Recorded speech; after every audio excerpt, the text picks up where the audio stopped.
Hello बच्चों, आज हम लोग 11th क्लास की फिजिक्स में रोटेशनल मोशन का लेक्चर नंबर 15 पढ़ने जा रहे हैं। और आज हम लोग पढ़ेंगे किसी आनत तल पर बिना फिसले लुढ़कने की क्या शर्त होती है।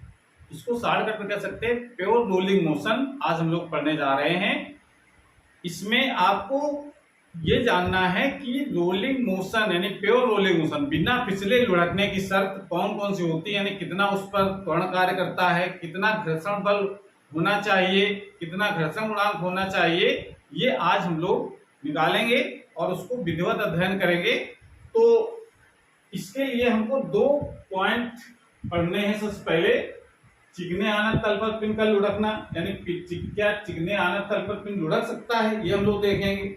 नहीं लुढ़क सकता है तो क्यों नहीं लुढ़क सकता है, और खुरदरे आनत तल पर क्यों लुढ़कता है, उसकी क्या शर्तें हैं, आज हम लोग ये पढ़ने वाले हैं।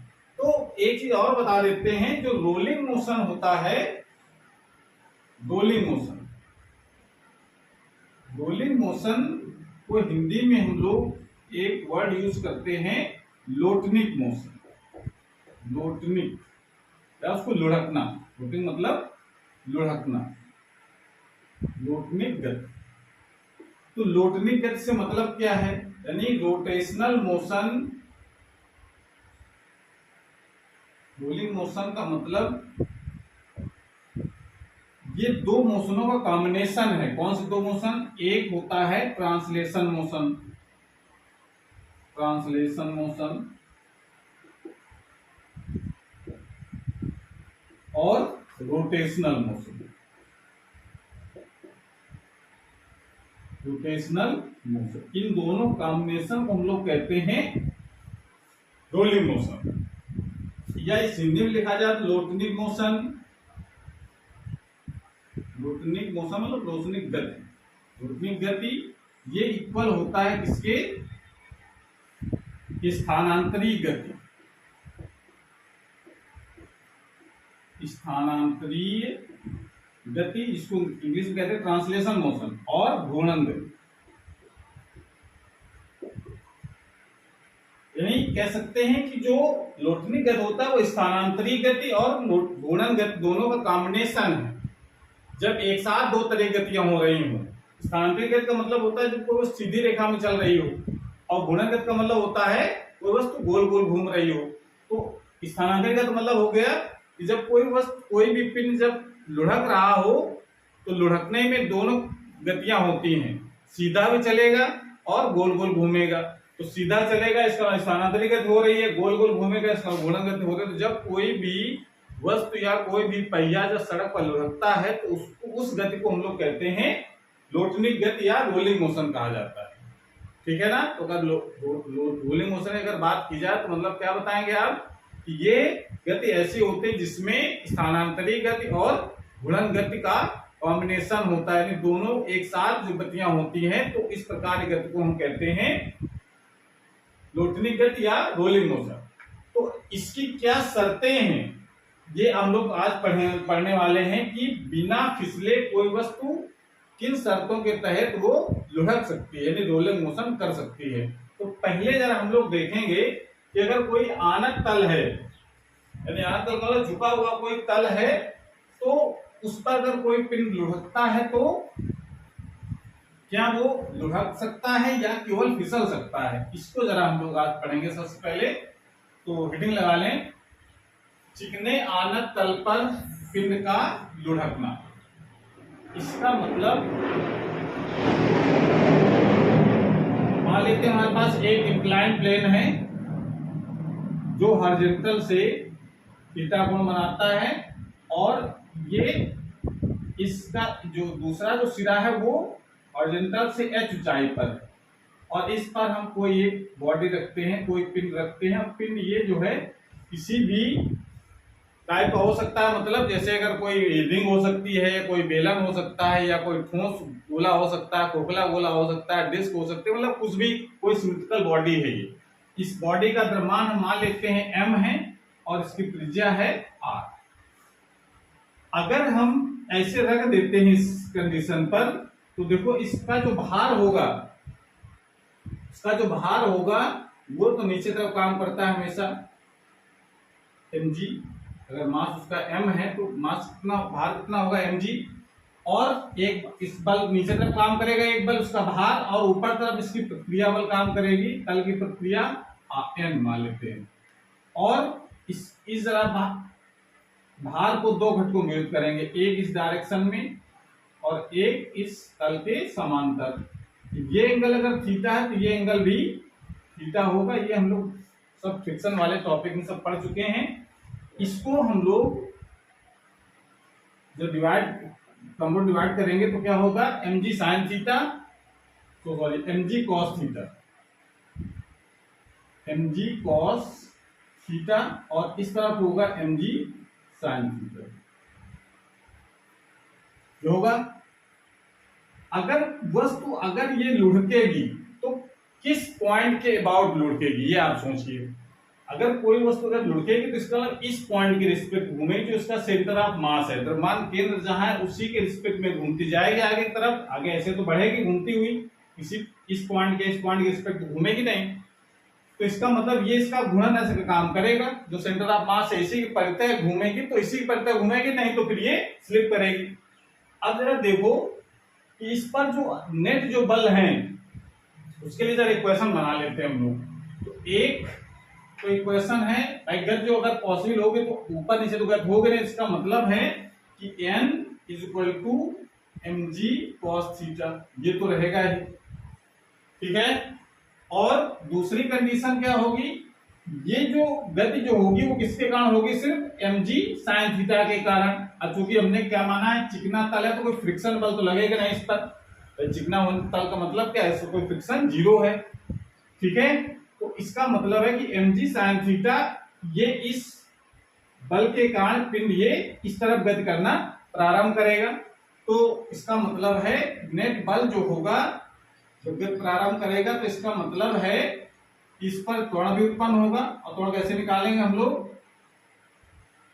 F बराबर ma वाले सूत्र से, F बराबर ma वाले सूत्र से निकालें। कितना एक्सेलरेशन होगा, a, F नेट होता है ना, F नेट बराबर होता है m इंटू a, ये तो होता है ना कुल बल कितना लग रहा है और उसका मास कितना और कितना एक्सेलरेशन उत्पन्न हुआ है। तो मान एक्सेलरेशन उत्पन्न हुआ है, तो ये दो इक्वेशन बना सकते हैं। ये तो केवल बैलेंस करने के लिए है, और ये क्या करेगा, उसको गति प्रदान करेगा, और जिसके कारण इसमें जो m से m तो कैंसिल हो गया, तो a इक्वल टू कितना होगा, g sin थीटा। यानी कि इंक्लाइन पर कोई वस्तु अगर गति कर रही है तो उस पर जो त्वरण कार्य करता है, कितना कार्य करता है, g sin थीटा। इतने त्वरण से वस्तु नीचे तरफ आएगी।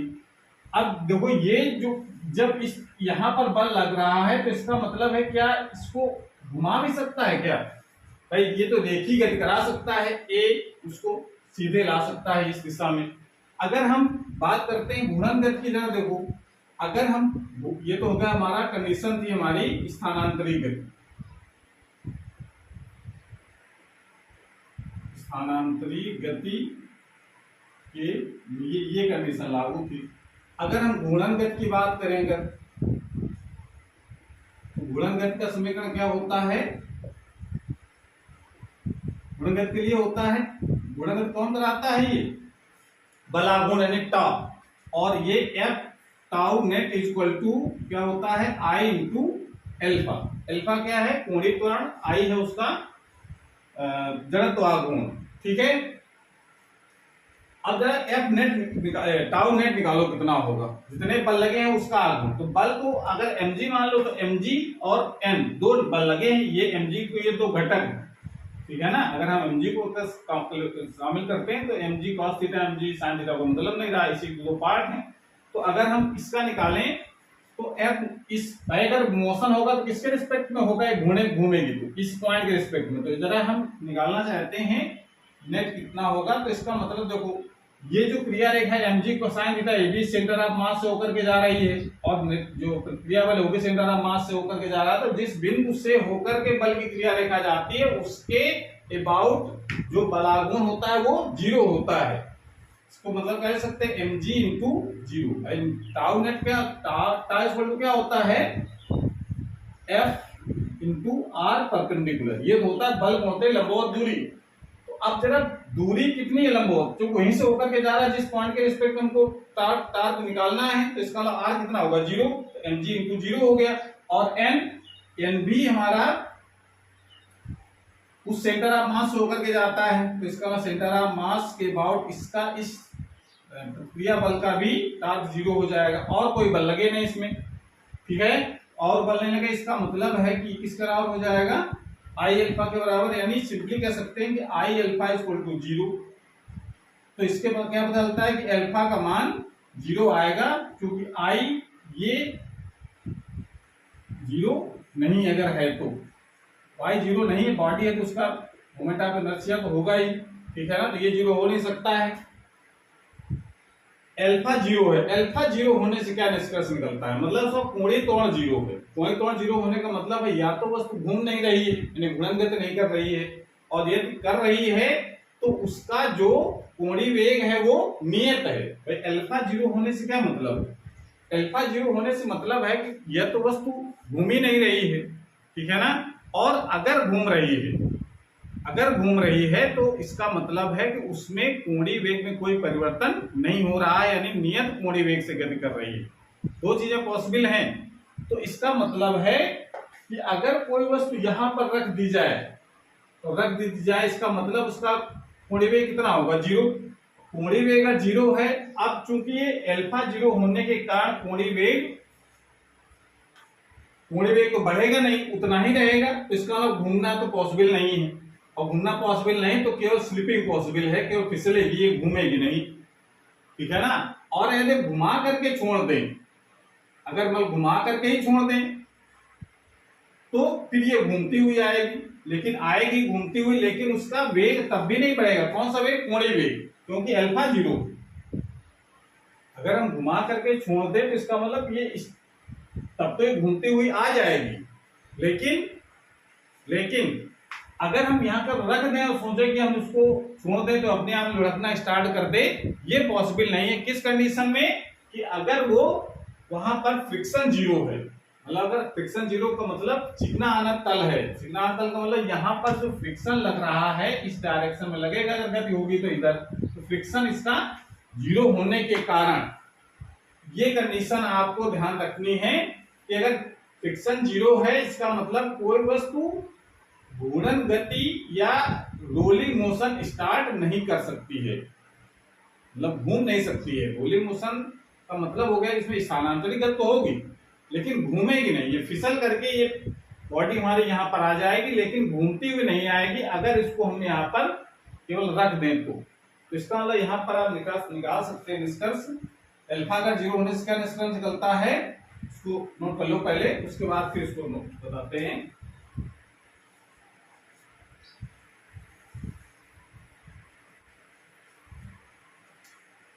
निष्कर्ष हम निकाला कि अल्फा 0 है। अल्फा 0 होने से क्या मतलब निकला, अतः है पिंड या तो विरामावस्था में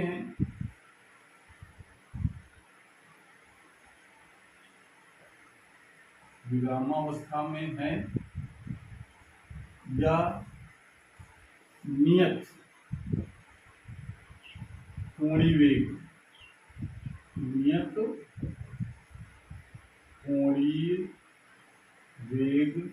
ओमेगा से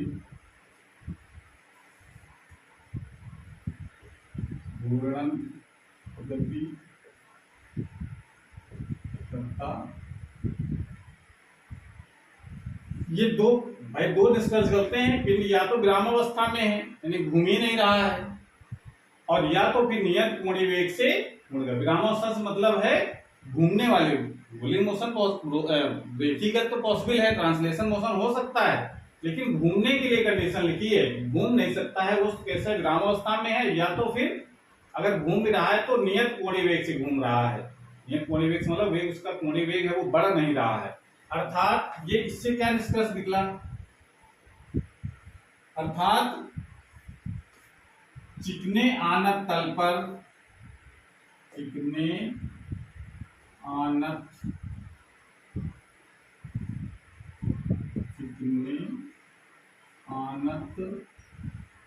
तल पर कोई पिंड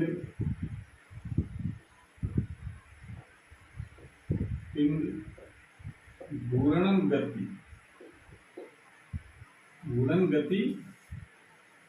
प्रारंभ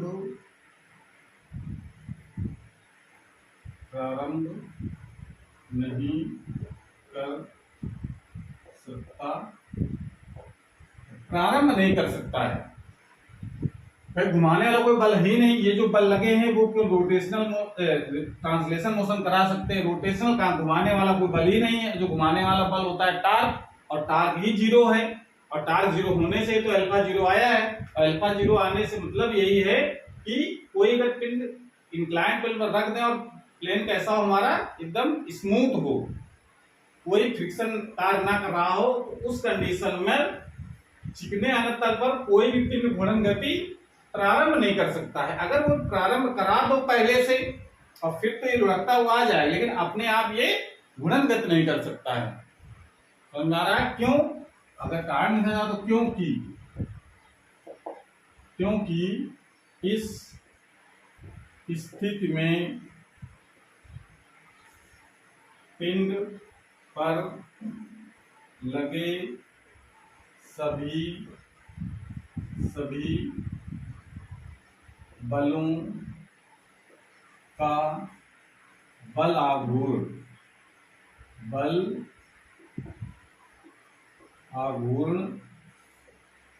शून्य। बल आघूर्ण अगर जीरो है तो इसका मतलब है घूर्णन गति पॉसिबल नहीं है। तो अभी हमें टावर निकालना है, नेट टावर कितना है, जीरो, और जीरो फिर हमने किया आई अल्फा के बराबर, तो अल्फा का मान जीरो आ गया, उससे निष्कर्ष निकला। तो ये तो क्लियर हो गया कि चिकने आनत तल पर कोई भी बॉडी रोटेशनल मोशन नहीं कर सकती है, यानी कह सकते हैं कि रोलिंग मोशन पॉसिबल नहीं है। सिर्फ कौन सा मोशन पॉसिबल है, ट्रांसलेशन मोशन। और ट्रांसलेशन मोशन करती हुई ये मतलब फिसलती हुई ये नीचे आ जाएगी, लेकिन घूमना स्टार्ट नहीं कर सकती है। लेकिन इसका ये मतलब अल्फा जीरो का मतलब नहीं कि बस घूमेगी नहीं, अगर घुमा करके छोड़ देंगे तो फिर वो घूमती हुई आ जाएगी, लेकिन अगर अपने आप सोचो के रख कर घूमती हुई तो नहीं आएगी। ठीक है ना, ये मतलब है दोनों।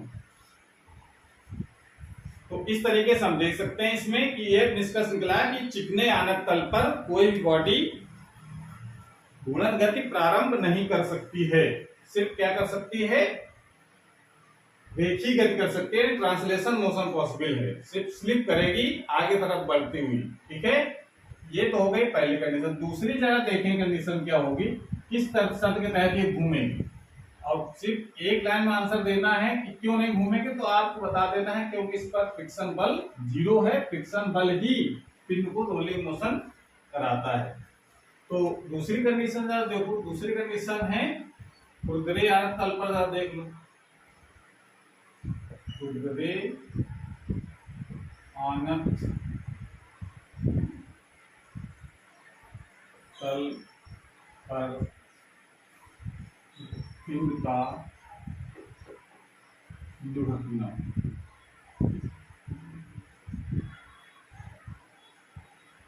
अगर रफ सरफेस है, अगर खुरदरी सरफेस है, तो इसका मतलब है कि अब बाकी सब कंडीशन तो सब वही हैं, सब कुछ वही रहेगा।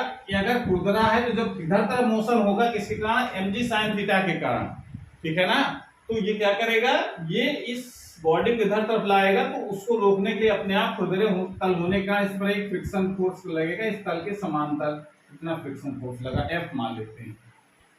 अब जरा देखो रोटेशनल मोशन की रोटेशनल मोशन की कंडीशन और ट्रांसलेशन मोशन की कंडीशन, दोनों कंडीशन लगाओ यहाँ पर। तो जरा देखो स्थानांतरित गति के लिए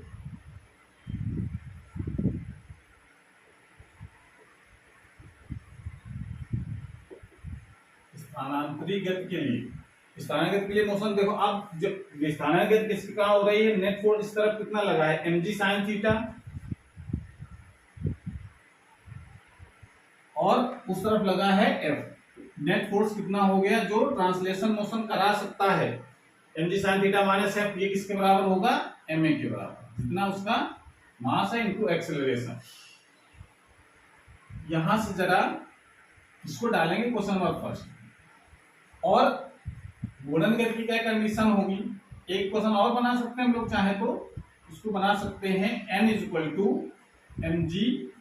ये केवल बैलेंस करने के लिए है, इसका यहाँ पर इस मोशन कराने में इसका कोई रोल नहीं है भाई। मोशन ऊपर नीचे पॉसिबल नहीं, इस कारण से दोनों इक्वल है। मोशन होगा तो इस कटरे के समांतर होगा, प्लेन के समांतर, तो इस डायरेक्शन पर हम ये मोशन होगा तो उसके कारण एक्सीलरेशन उत्पन्न होगा। जब मोशन होना नहीं तो नेट फोर्स क्या होगा, जीरो, यानी n minus M G equal to zero. ये कंडीशन लगाएंगे। आगे ये हो गया स्थानांतरित गति के लिए। जरा घूर्णन गति के लिए जरा देखो, घूर्णन गति के लिए, घूर्णन गति के लिए क्या होता है, घूर्णन गति कौन फोर्स कराता है, टार्क। नेट टार्क किसके बराबर होना चाहिए, आई अल्फा के बराबर। जैसे एफ बराबर एम ए होता है तो tau equal to I alpha होता है, ठीक है। तो नेट टार्क कितना होगा जरा देखो इसमें, अब कितने फोर्स लगे हैं। अब हमको इसी के रिस्पेक्ट घूम सकता है ना, और कोई पॉइंट है तो इसकी जरा रिस्पेक्ट निकालो। एम जी, अब एम जी sine theta M G cos theta बढ़ाकर केवल आप एम जी देखो जो किसी का मूल्य है एम जी इंटू, अब इसका अगर एम जी का अगर हम टार्क निकालेंगे इस पॉइंट सी के अबाउट तो कितना आएगा, जीरो, चूंकि सी से होकर के जाता है एम जी फोर्स, ठीक है ना। बल रेखा इसकी सी से होकर जाती है, इसका जीरो प्लस एन, ये भी जीरो हो जाएगा, वो भी सी से होकर के जाता है, प्लस ये जो फ्रिक्शन फोर्स है ये तो सी से होकर के नहीं जा रहा है, इसकी डिस्टेंस कितनी है यहां से यहां तक, रेडियस हमने कितनी मानी है आर, तो इसका मतलब है कि एफ इंटू आर, सी से दूर डिस्टेंस, परपेंडिकुलर डिस्टेंस कितनी है आर, ये किसके बराबर होगा, आई अल्फा के बराबर। यहां देखो इसका मतलब, यहां देखो अल्फा जीरो नहीं है, अल्फा जीरो नहीं, इसका मतलब है कि इस पर टार्क लग रहा है, और टार्क लग रहा है तो इसका मतलब है इसमें रोटेशनल मोशन पॉसिबल है। क्या क्या शर्त होगी जरा आगे सॉल्व करने से पता चलेगा। तो यहां से देखो ये तो जीरो हो गया, यहां बचेगा F R is equal to I alpha, या इसको लिख सकते हैं हम लोग F is equal to I alpha upon R, ये लिख दिया। ये जरा यहां से ये भी जानते हैं हम लोग F alpha is equal to होता फार्मूला ए अपान आर, ठीक है ना। रेखीय कोणीय कोण में क्या रिलेशन होता है, A equal to R alpha, तो alpha equal to A upon R, तो यहां से आई अल्फा की वैल्यू लगा दो, ए अपान आर स्क्वायर। ये फ्रिक्शन होने की शर्त निकाल ली हम लोगों ने, उसको आप क्वेश्चन डाल देंगे थर्ड में।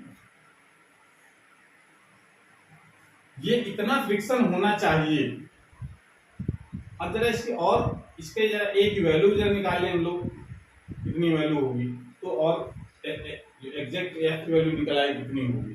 तो जरा इस एफ की वैल्यू हम समीकरण नंबर 1 में रखेंगे। तो क्या रखते हैं इसमें, एफ का मान समीकरण 1 में रखने, तो इसको रखते हैं, इसको नोट कर लो पहले।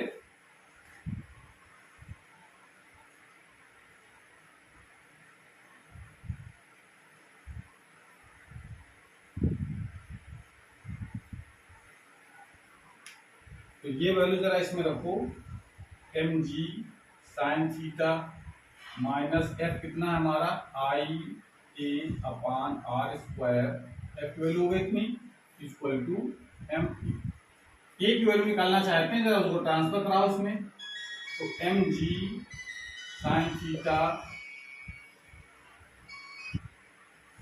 साइन थीटा माइनस, इसको जब उधर ले जाओ तो प्लस का हो जाएगा, तो ये सकते m a plus I A upon are square, यहाँ से ए कॉमन ले लो, m ji sine theta equal to a common ले लिया, अंदर बचेगा देखिए एम ए कॉमन है, तो ये बचेगा 1 प्लस आई अपान एम आर स्क्वायर, यह आ जाएगा, एम से एम कैंसिल हो जाएगा, ए इक्वल टू होगा जी साइन थीटा अपान 1 प्लस आई अपान एम आर स्क्वायर, ये जो एक्सेलरेशन काम कर रहा है ये कंडीशन है बिना पिछले लुढ़कने की, इतना कोण होना चाहिए, ठीक है ना। इसको आप यहां लिख लेते हैं अभी, ये वो जी साइन थीटा अपान 1 प्लस आई अपान एम आर स्क्वायर, कितना एक्सेलरेशन वर्क कर रहा है, ठीक है। ये कंडीशन है, ये बिना पिछले लुढ़कने कंडीशन है, कितना एक्सेलरेशन होना चाहिए। अगर केवल रोटेशनल मोशन मतलब केवल ट्रांसलेशन मोशन अगर होता तो केवल कितना कोण करता है, केवल जी साइन थीटा, और अगर घूर्णन गति अगर हो रही है साथ में तो उसका कोण पहले से कम हो जाता है। तो स्लाइडिंग अगर है, फिसलता हुआ आ रहा है तो जी साइन थीटा, अगर लुढ़कता हुआ आ रहा है तो जी साइन थीटा अपान 1 प्लस आई अपान एम आर स्क्वायर। ये फिसलने की, बिना फिसलने की शर्त है, बिना फिसले लुढ़कने की शर्त। आप इतना एक्सेलरेशन होना चाहिए तभी बॉडी रोलिंग मोशन कर सकती है बिना फिसले हुए, ठीक है। ये जरा इसकी वैल्यू हमको अगर हम समीकरण नंबर 3 में रख देते हैं, ए की वैल्यू जो निकाली हम लोगों ने, इसको जरा इक्वेशन नंबर 3 में रखो तो फ्रिक्शन निकला है, कितना फ्रिक्शन होना चाहिए। तो जी का मान हम रख देते हैं, सॉरी ए का मान समीकरण 3 में रखने पर, तो एफ का इक्वल टू कितना हो जाएगा, आई अपान आर स्क्वायर तो रहेगा ही, ए की वैल्यू आप लगा दो जी साइन थीटा अपान 1 प्लस आई अपान एम आर स्क्वायर। इसको थोड़ा सा और सिंप्लीफाई कर सकते हैं हम लोग, एफ इज इक्वल टू लिखा जा सकता है, अगर हम आई अपान आर स्क्वायर का मान निकाल लें, ठीक है। तो इसको जरा इसको सिंप्लीफाई करो इस तरीके से, आई अपान आर स्क्वायर, इसको लिख सकते हैं हम लोग जी साइन थीटा, इसको लिख सकते हैं एम अपान एम आर स्क्वायर प्लस आई, और ये एम आर स्क्वायर ऊपर ले जाओ तो यहाँ बन जाएगा एम आर, ऐसा लिख सकते हैं। अब इसको ऐसा करो, एफ इज इक्वल टू, यहां से हम चाहे तो ये आर स्क्वायर से आर स्क्वायर कट जाएगा, और आई को बाहर कॉमन निकालो तो ये लिखा जा सकता है F is equal to M G, यहाँ पर क्या बचा एम और जी, साइन थीटा अपान आई को बाहर निकालो तो ये बचेगा 1 plus M R square upon I. इतना फ्रिक्शन होना चाहिए किसी बॉडी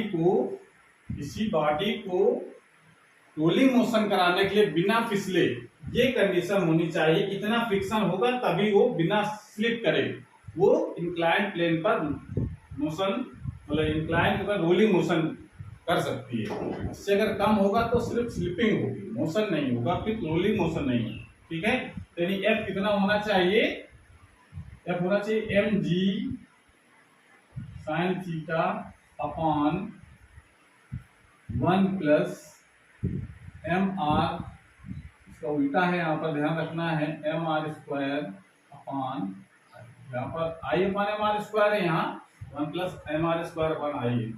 कितना फ्रिक्शन होना चाहिए ये भी आपको फॉर्मूला कंडीशन याद रखनी है, एम जी sine theta upon 1 plus M R square, ये इतना फ्रिक्शन होना चाहिए। और अगर मान लेते हैं यदि अगर कंडीशन इसमें ये लगा दें कि यदि भाई फ्रिक्शन आता कहां से, घर्षण गुणांक से आता है, घर्षण गुणांक जितना ज्यादा होगा इस सरफेस का उसमें फ्रिक्शन बल उतना ही ज्यादा होगा, जितना कम होगा समय उतना फ्रिक्शन कम होगा। अब फ्रिक्शन कितना होगा इसके फॉर्मूला पता है, यदि घर्षण गुणांक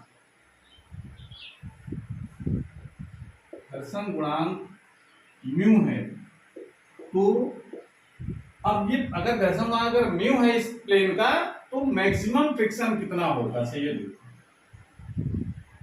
मैक्सिमम फ्रिक्शन कितना लगा सकता है, कितना लगा सकता है, म्यू आर के बराबर, म्यू एफ, यहाँ पर हम एन से लिख रहे हैं, म्यू अब जो क्रिया बल है उससे लिख रहे हैं एन से, तो एफ एफ मैक्सिमम कितना होगा म्यू एन, और एन की वैल्यू कितनी है, अभी समीकरण नंबर 2 से हम लोग एन निकाला, कितना निकला था, एन जो है वो इसको बैलेंस करे हैं mg cos थीटा, यानी जो मैक्सिमम फ्रिक्शन हो सकता है इससे इतना मिल सकता है, और चाहिए कितना यानी ये चाहिए, यानी रिक्वायर्ड है ये रोलिंग मोशन के लिए, और ये इतना दे सकता है। तो किसी कंडीशन में अगर देने वाला की वैल्यू हमेशा, इसका मतलब है कि ज्यादा होनी चाहिए, और ये कम हो तभी, या तो इक्वल हो या तो कम हो तभी ये रोलिंग मोशन पॉसिबल है। तो इसका मतलब है कि रोलिंग यानी जो रोलिंग मोशन पॉसिबल कब होगा, जब mu M G cos theta is greater than equal to M ji sine theta upon 1 plus M R square upon. ये बात समझ में आई कि नहीं आई? मतलब अगर घर्षण गुणांक अगर म्यू है तो मैक्सिमम कितना घर्षण दे सकता है वो प्लेन म्यू एन, और एन की वैल्यू लगा देंगे एम जी कॉस थीटा, तो म्यू एम जी कॉस है, इतना घर्षण वो दे सकता है। और जो रोलिंग मोशन के लिए जो फ्रिक्शन कितना होना चाहिए, एम जी साइन थीटा अपन 1 प्लस एम आर स्क्वायर। अब इतना चाहिए, इतना मिल सकता है, तो मान किसी का पर ये म्यू का मान कम हो सकता है कि ये वैल्यू कम आ जाए, ये ज्यादा आ जाए। ऐसा अगर होगा तो फिर रोलिंग मोशन तो पॉसिबल नहीं है, फिर स्लिपिंग होगी केवल, कि तो फिसलेगा। भाई घर्षण इतना चाहिए, और इसका मतलब समझो इतना ये हमको चाहिए 4 न्यूटन का घर्षण चाहिए, और ये वैल्यू आ रही 3 न्यूटन की, तो देने वाला कम है और चाहिए इतना, तो कैसे काम चलेगा? तो ये इसका मतलब है कि ये घूमेगा नहीं, यानी घूर्णन गति नहीं करेगा। तो फ्रिक्शन के कारण घूर्णन गति पॉसिबल हो पाती है। मतलब ये समझो कि जैसे हम चिकना तल जो तल की बात कर रहे हैं, तो उसमें फ्रिक्शन नहीं लग रहा था, फ्रिक्शन न लगने के कारण वस्तु स्लिप कर रही थी, केवल उसमें स्टार्ट ही नहीं हो रही थी घूर्णन गति। लेकिन यहाँ पर किसके कारण स्टार्ट हो रही है? घर्षण बल के कारण। घर्षण बल कम से कम इतना होना चाहिए इस बॉडी के लिए। अब जो ये एम मास हो गया, साइन थीटा इंक्लाइन प्लेन का झुकाव कोण हो गया, और ये जो आई है उसका जड़त्व आघूर्ण, तो बॉडी का अलग अलग जड़त्व होता है, दिन का अलग होता है जड़त्व आघूर्ण, खाली सिलेंडर यानी खोखले वाले सिलेंडर का अलग होता है, ठोस वाले का अलग, गोले का अलग, तो खोखले गोले का अलग, ऐसे करके अलग अलग सबके होते हैं। तो आई अलग अलग होगा तो फ्रिक्शन भी सबका अलग अलग होगा, कितना चाहिए, और मैक्सिमम जो फ्रिक्शन मिल सकता है वो इतना mu M G cos theta. तो इसका मतलब इतना चाहिए, तो इसका मतलब जितना चाहिए उससे या तो बराबर हो या तो फिर कम हो चाहने वाला, तब पॉसिबल है ये गति। तो ये कंडीशन अगर लगाते हैं तो इसका मतलब है यहाँ पर देखो m से m कट जाएगा और g से g भी कट जाएगा, म्यू की जो वैल्यू आएगी इतनी आ जाएगी, म्यू इक्वल टू आएगा, ये इधर आएगा तो cos थीटा बटे में आ जाएगा, तो sin थीटा अपॉन cos क्या हो जाएगा, tan थीटा। तो tan theta upon 1 plus M R square by I, I मतलब जड़त्व आघूर्ण। इतना घर्षण गुणांक होना चाहिए तभी ये फ्रिक्शन मिल पाएगा, इतना जितना चाहिए उसको mg sin theta upon 1 plus M R square upon I के बराबर, तभी ये घूमना स्टार्ट करेगा। ठीक है, तो ये घर्षण गुणांक का सूत्र है। तो घर्षण गुणांक करें एम लिख लो, म्यू इक्वल टू कितना होना चाहिए, tan theta upon 1 plus M R square upon I, कितना घर्षण गुणांक होना चाहिए। अब जरा देखो, अगर स्पेशली कहते हैं कि बताओ अगर ये जो हमारे पास जो बॉडी है वो एक रिंग है, तो रिंग के लिए अगर म्यू निकालना चाहें तो कितना होना चाहिए, देखो इसके लिए हम निकाल सकते हैं।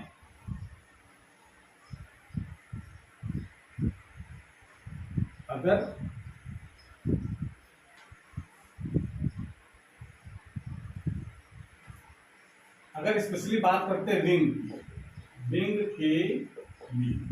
रिंग के लिए आई का मान कितना होता है, एम आर स्क्वायर, इनका तो एम आर स्क्वायर होता है, जरा वैल्यू यहाँ पर लगाओ, तो म्यू कितना हो जाएगा, tan theta upon 1 plus M R square तो रहेगा ही, अपॉन आई के एम आर स्क्वायर और आ जाएगा, तो ये पूरा कैंसिल हो गया।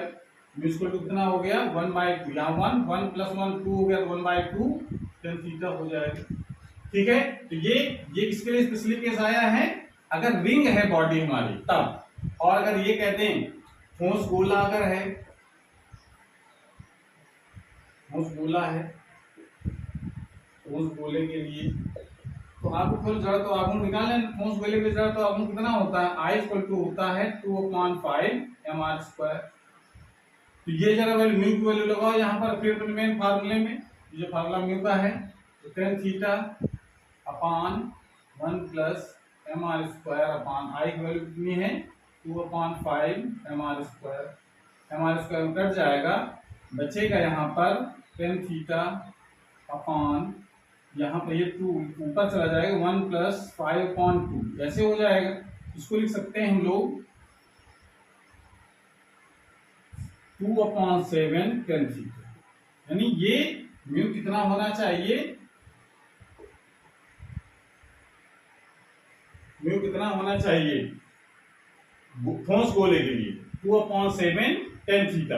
अब थीटा की वैल्यू जैसे है उस हिसाब से म्यू की वैल्यू निकल करके आएगी। कितना कम से कम होना चाहिए म्यू का मान, इससे ज्यादा होगा तो चलेगा लेकिन कम नहीं होना चाहिए अगर हमको प्योर रोलिंग मोशन करानी है तो। ठीक है, तो ये चीज आपको ध्यान रखना है कि म्यू कितना होना चाहिए, म्यू होना चाहिए कम से कम इतना, एक्सीलरेशन कितना होना चाहिए कम से कम इतना, फ्रिक्शन कितना होना चाहिए इतना। ये सब कंडीशनें किसकी हैं, प्योर रोलिंग मोशन कंडीशनें हैं। प्योर रोलिंग मोशन में कितना एक्सीलरेशन हो, कितना फ्रिक्शन हो, कितना घर्षण गुणांक हो। अगर इसी में अगर ये कह दिया जाए कि बॉडी अगर लुढ़क करके नीचे आए तो अगर मान लो यहाँ पर रख दिया, छोड़ दिया, फ्रिक्शन एक गाड़ी घूमने लगी, घूमते हुए आगे बढ़ रही है और बढ़ते बढ़ते यहाँ पर आएगी तो उसको कितना वेग प्राप्त हो जाएगा या फिर उसको आने में कितना समय लगेगा, ये भी हम लोग ज्ञात कर सकते हैं। तो सुनो कर लो, उसके बाद बताते हैं समय कैसे ज्ञात करेंगे, कैसे वेग निकाला जाएगा। अगर इंक्लाइन प्लेन हमारे पास है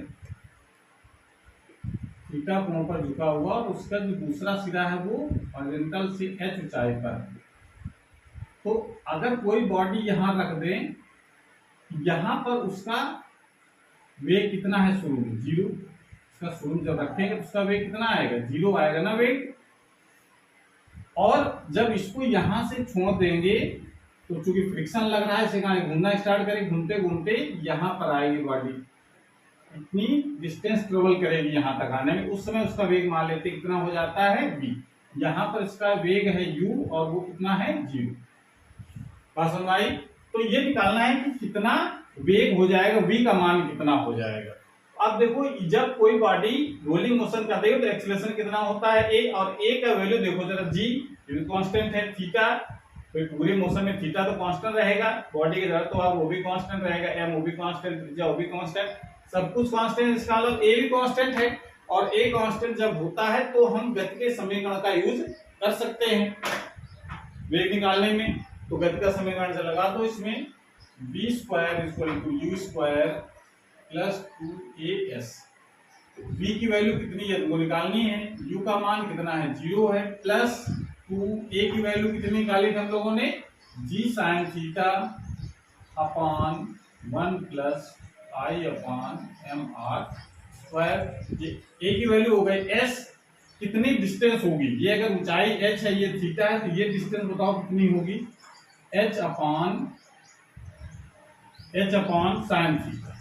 तो आएगा साइन थीटा और लंब बटे कर्ण करोगे कितनी डिस्टेंस तो आएगी, साइन थीटा और लंब बटे कर्ण, तो लंब बटे कर्ण, तो कर्ण बराबर क्या हो जाएगा h अपान साइन थीटा। तो इतनी वैल्यू हो गई, ये h की वैल्यू लगा तो यहाँ s की जगह h अपान sine theta, sine theta sine theta cancel हो जाएगा, v² आएगा 2gh upon 1 plus I upon mr², या v लिख सकते हैं √2gh अपान 1 प्लस I अपान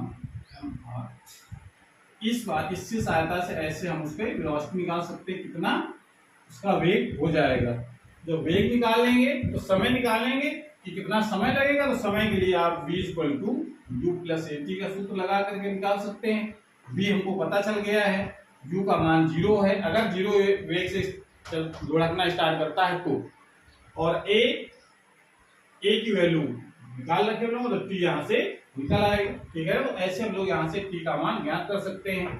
तो ये चीजें आपको ध्यान रखनी है। तो मेन आपको ये कंडीशन जरूर ध्यान रखनी है कि एक्सीलरेशन कितना होना चाहिए, फ्रिक्शन कितना होना चाहिए और म्यू का मान कितना होना चाहिए अगर प्योर रोलिंग मोशन की बात होती है। तो ये कंडीशनें हैं कि अगर कोई भी बॉडी का प्योर रोलिंग मोशन कर रही है, बिना फिसले अगर लुढ़क रही है, तो क्या इसका एक्सीलरेशन होना चाहिए, क्या उसकी प्रेशर गुणांक कितना होना चाहिए, कितना उसका फ्रिक्शन होना चाहिए। ये आपको फार्मूला याद भी रखने हैं ताकि इसके आगे प्रश्नों को आसानी से किया जा सके। ठीक है, और ये किस पर डिपेंड करता है सब कुछ, ये भाई बाकी चीजें तो सबके लिए लगभग कांस्टेंट होंगी, मास रेडियस सब कुछ। मेन डिपेंड किस पर करता है, आई पर, क्योंकि सब बॉडी का आई जो है वो अलग अलग होता है।